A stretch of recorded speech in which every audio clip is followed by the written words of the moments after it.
Okay, so y equals tangent of x and y equals 2 sine of x. Okay, so let me just draw a rough picture of a tangent of x. Okay, so roughly it looks like that. All right, it's got a minus pi over 2 and pi over 2 as asymptote. And y equals 2 sine of x. Okay, so this is pi over 2 and this is pi. Okay, that's what it's going to look like, where that right there is 2. Okay. Of course, on the other side, it's going to look similar. Okay, so again, you can see that it's symmetric. Okay, it's symmetric about the origin. Okay, so really all we have to do is find this area. Okay, this area here, and double that. Okay, now so what's the intersection point? Let's find the intersection point. So let's make the tangent of x equal to 2 sine of x. Okay, you get this. Okay, so let's cross multiply. So you get sine of x is equal to 2 sine x cosine of x. Okay, and let's bring this to the other side. So you get 2 sine of x cosine of x minus sine of x. Factor out sine of x. You get 2 cosine of x minus 1 is equal to 0. Now keep in mind that we're actually solving for this so that any cosine of x actually cannot equal to 0. Okay, from here, how can you have 0, right? The whole thing being 0. There's two ways. Sine of x equals 0, which is going to give us x values such as 0, pi, 2 pi, minus 2 pi, and so on. But really interested in 0 because everything else is out of the range when we're talking about only from minus pi over 3 to pi over 3.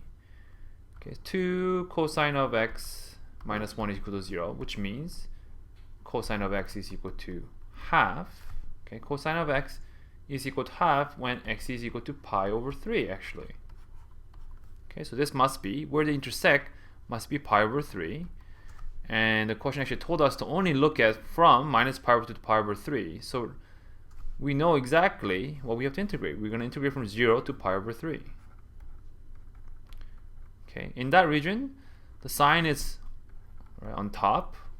Okay, so it's actually 2 sine of x, and the tangent is below, so minus tangent of x. Okay, so if we double that, that's the area. Okay, because there's one right here too. Okay, so integration of that, that's going to be minus 2 cosine of x. Okay. Okay, so let me put that here, 0 pi over 3. Okay, and then we have a minus 2 integral of tangent of x dx, 0 to pi over 3.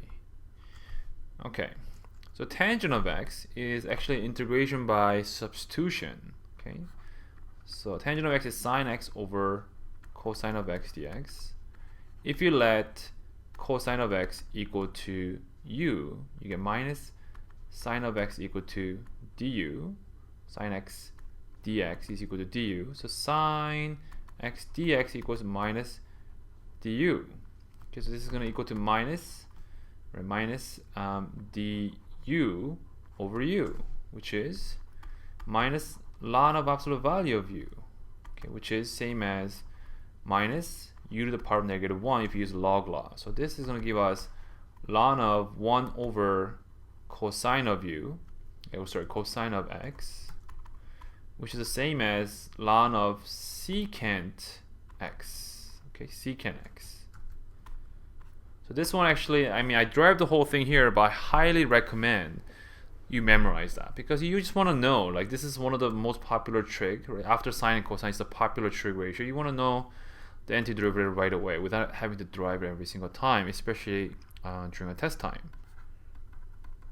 Okay, so this is going to be 2 ln of secant of x. Okay, and we're going to plug in pi over 3 and 0 in there. So, okay, plug in pi over 3 and it's half. Plug in 0, you actually get 1. Okay, ln of secant of pi over 3 is going to give you actually 2. Okay, so it's ln of 2 and ln of 1. Okay, ln of 1 is going to be 0. So we have minus 4 times by minus half. In here, ln of 2 minus 0, so that's it. So it's going to be 2 minus 2 times ln of 2. That's the answer. Okay.